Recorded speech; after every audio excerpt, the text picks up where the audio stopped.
Hello there. So I just developed a roll of Fuji 400H film. So I was out the other day shooting a comparison video. I was curious to see how the Mamiya 6 would compare to the GFX. So I got it all scanned in, so let's take a look. Wow, it's a much bigger difference than I thought. The colors are completely different.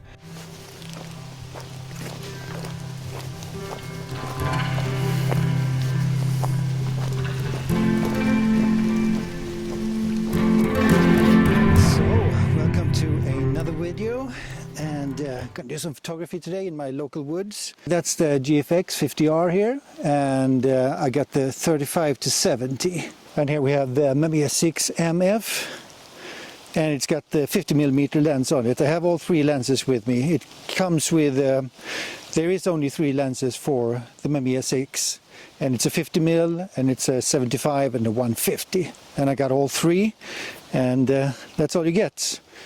So I guess you save money on that. There's nothing else you can do.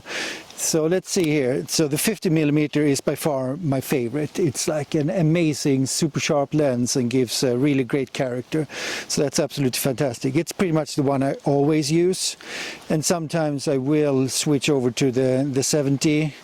But quite rarely, to be honest, and even more rarely it's the 150. It comes on every now and then. To make this even more interesting, I'm going to shoot a roll of Fuji 400H. Now, since I got the Fuji, the GFX, it also has that built-in film sim, the 400H film sim. So it could be interesting to see what the actual difference is.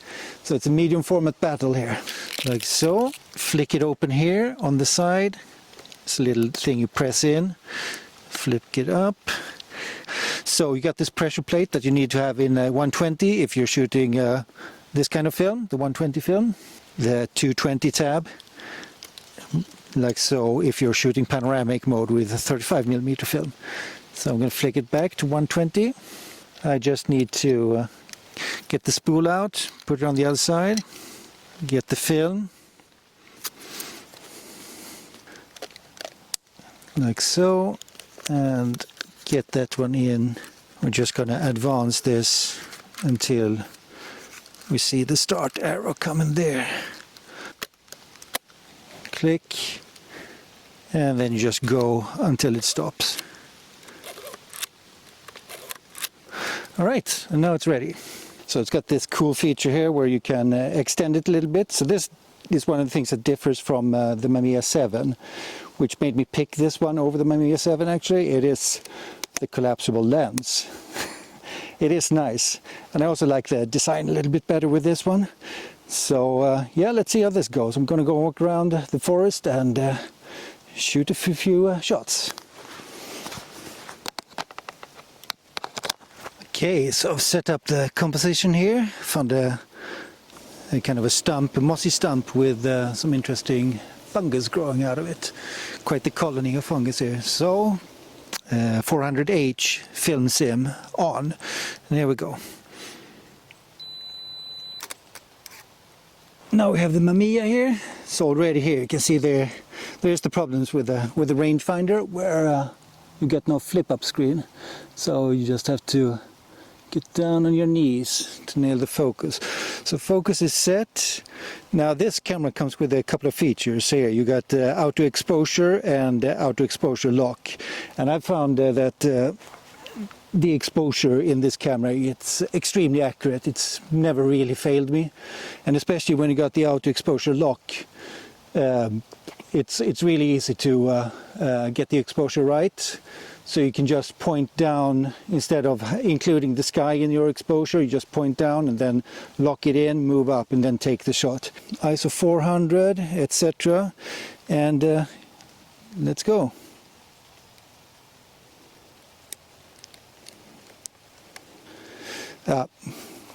So there, now we come to one of the things that does make it a bit annoying. There's 1,000 things you think that the camera can be broken with, and one of them is you press here and go like, oh no, what's happening? Well, there we go. I'm going to show you underneath here on the plate. You get kind of a curtain that needs to be moved out of the way. It's for changing the lenses and things, and then just go like this, and now it's ready. You'd be surprised how many times it gets you, even after owning the camera for a couple of years. It just goes like, oh shit, that's it. Now it's finally broken. Well, let's see, nothing changed. I think it's good. Okay. Look at the colors on the Mamiya. I really love those cool greens. The GFX got much more yellow in it. Both are daylight balanced, so they should kind of come out the same. When it comes to details, I think they both hold up very, very well. Got a little bit more detail in the GFX, of course, being digital and all. So what attracted me is mostly the colors. Just like the greens and the rusty browns there from the leaves. So we'll see. 2-second timer. I'm not using any polarizers because it's quite hard to get a polarizer on to the Mamiya 6 because it's a rangefinder, and everybody who's worked with rangefinders and polarizer knows it doesn't really go hand in hand.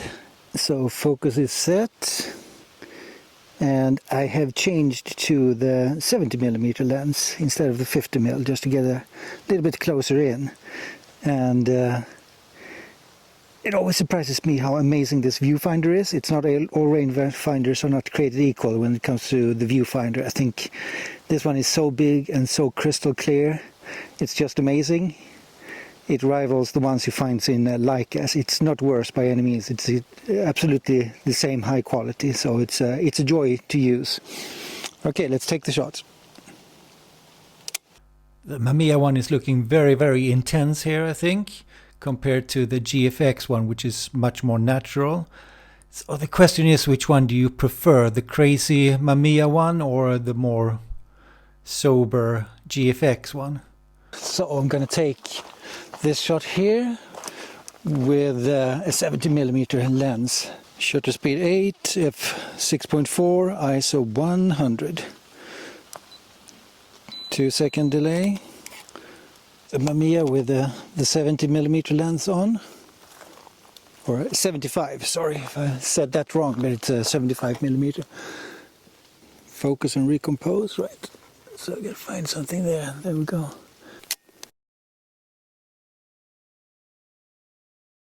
If you find these type of videos valuable, please consider subscribing. I've planned quite a few more of these types of videos. For this shot I've maxed out my tripod here, and I'm going for a vertical to get the most out of it. Let's take the shot. This is how I like to do it, with instead of pointing the camera up to fill the frame, I just cut off the bottom. So the Mamiya is on, but I have to take it off again because I can't focus, it's too high. So flexible screens are the shit. So I just gotta line it up and hope for the best. Let's see, got a good focus point there. Should do it. So I'm not using any kind of shallow depth of field, so it should be fine. I don't have to be millimeter exact, but it does make it tricky. Because now I gotta see if I can. It's actually,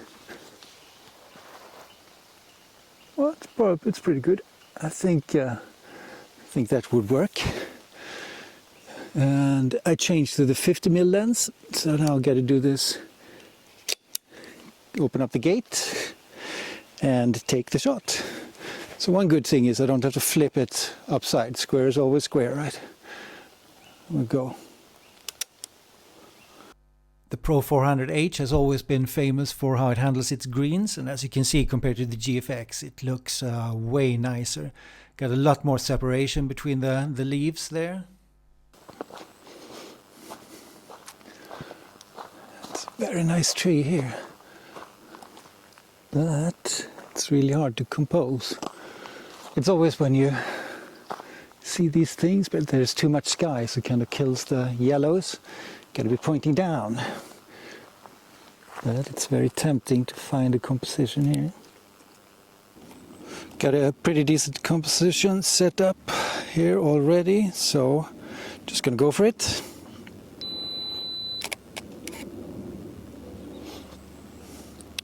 And quickly swap to the Mamiya 6.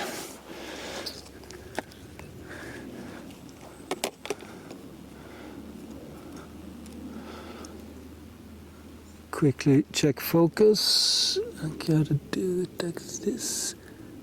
Yes, focus and recompose.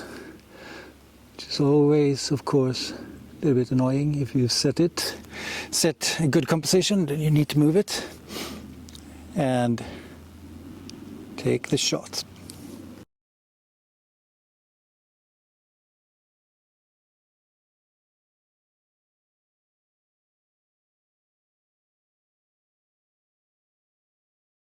So it's time to try out the 150mm on the Mamiya. Now this is always a bit exciting because I had some problems with this lens where it kind of freezes up and doesn't take the shot, so I'm fingers crossed now that it actually works. I think it did. Phew. I always have one of these, so you can see that. This is one of those you use for your smartphone to get the SIM card out. So it's not this one here, this is for the cable release, and just down below the cable release you put this there and go. Whoops, seems like I missed focus on the 150mm here, which is quite easily done. But I think you can yet again see here how much nicer the color separation is. Instead of ISO 400 I'm going down to ISO 200. It's getting a bit dark, and it's usually nice anyways to not shoot at 400 and give it one extra stop of exposure, the film, so that it doesn't get too grainy. Another thing I'm going to do is I'm going to turn on the timer, because I'm getting quite low shutter speeds now, so I got a timer right here, and I think it's quite slow, so it will take like 10 seconds or something. But now it's set and I have the focus in. Well, let's see how long it takes.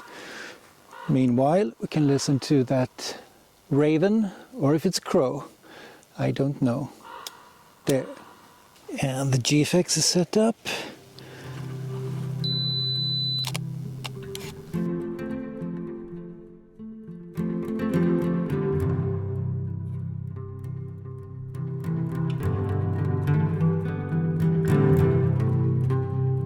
Well, here we have one of the Mamiya 6's biggest drawbacks. It's the focus distance.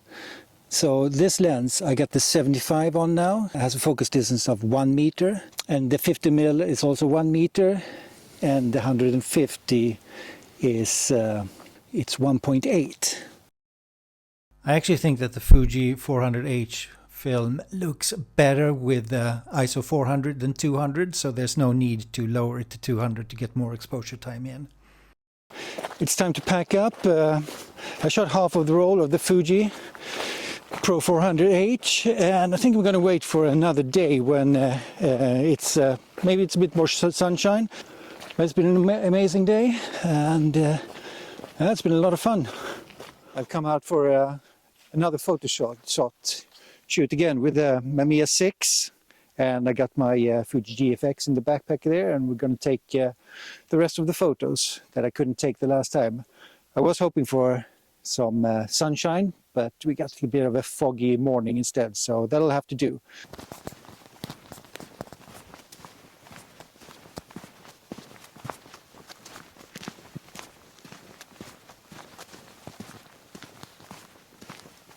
Oh, it seems like we got some visitors here.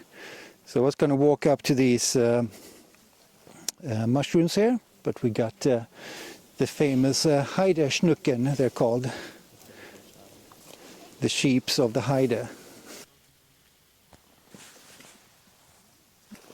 All right, I think I found the first composition. It's always important to get the first shot in, so you don't overthink it too much. Got some birches to the left and some nice trees there. Well, the light is not really happening, but I'm gonna take this shot anyways. 2-second delay. I'm gonna switch over to the Mamiya 6. The Mamiya 6 MF. We'll take the same shot with that. Got the 75mm lens on, and I'm taking the shot. There we go. Sometimes I think the film gives kind of a crunchy result. It looks a bit murky compared to the GFX. And I prefer the look of the GFX in certain scenarios, like when it's overcast.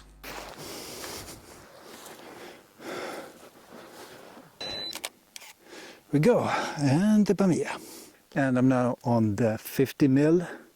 The reds really shine on the film as well, compared to the GFX, which looks very much more softened and dampened. And you can see the difference here. It's quite a stark difference in saturation. The last shot with the Mamiya 6 and the Fuji Pro 400H. And I found some lovely colored leaves here, and I think this will be it.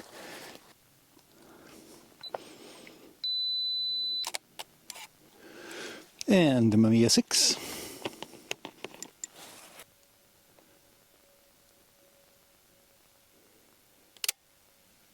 That's it. And now that roll is over. So all I got to do now is develop this one, and we'll see what it looks like.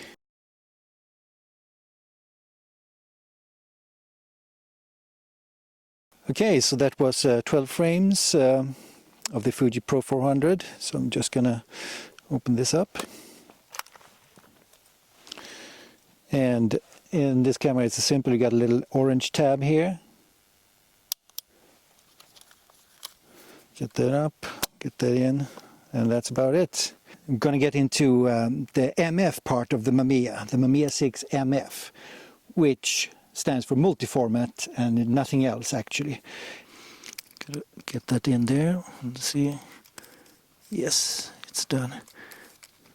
Now, before you close the lid, make sure this one goes there to put the pressure on, and then we close it. So, and now I can see it says 220, 135 there as well. And here it stands on S, and I just gotta advance it until it's had enough. It tells me when it stops. And right there, now we're good to go. Okay, so I got the 50mm on now, and I usually find that the 50mm is the perfect lens to have with the panoramic adapter. So I'm just going to take a photo of these trees here.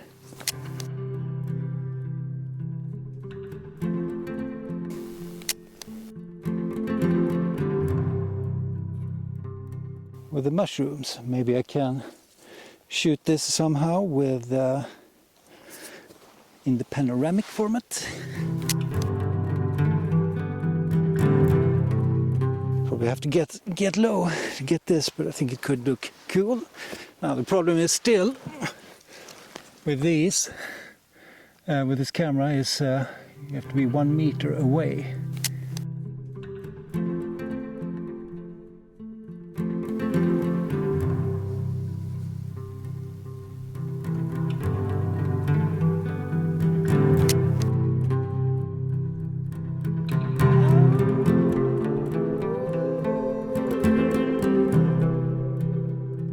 I actually was out at a different location as well, but I forgot my GFX. I can only shoot with the Mamiya, so I only took one shot of this lake here. And I think it's still, it's kind of amazing how the colors comes out. It's got nothing to do with reality, but it looks kind of cool. So it's an artistic decision, I guess. I think this perfectly illustrates why it's still interesting to shoot film every now and then. Now, I love both mediums, digital and film photography. I think it's both great, and they both have their pros and cons. The pro with shooting film is that you can get a very different look than you thought you would get. You can often get surprised, and that's a really cool thing. With digital, you always know what you're going to get, and you have the high image quality and that kind of thing, which is also a good thing. So they both serve their purpose. The next video is going to be all about the panoramic adapter for the Mamiya 6 MF, and I'm shooting it besides the GFX in its X-Pan mode, and I'm going to make the case for why you might not need to buy a original Hasselblad X-Pan ever, and if you want a film camera with panoramic mode, that the Mamiya 6 MF might be the best option out there. If you're interested in that, then please hit the subscribe button and return in next week for that movie. And in the meantime, if you're interested in more film photography, I got a large format film right up here that you can watch. And I hope to see you next week again. Thanks a lot. Cheers.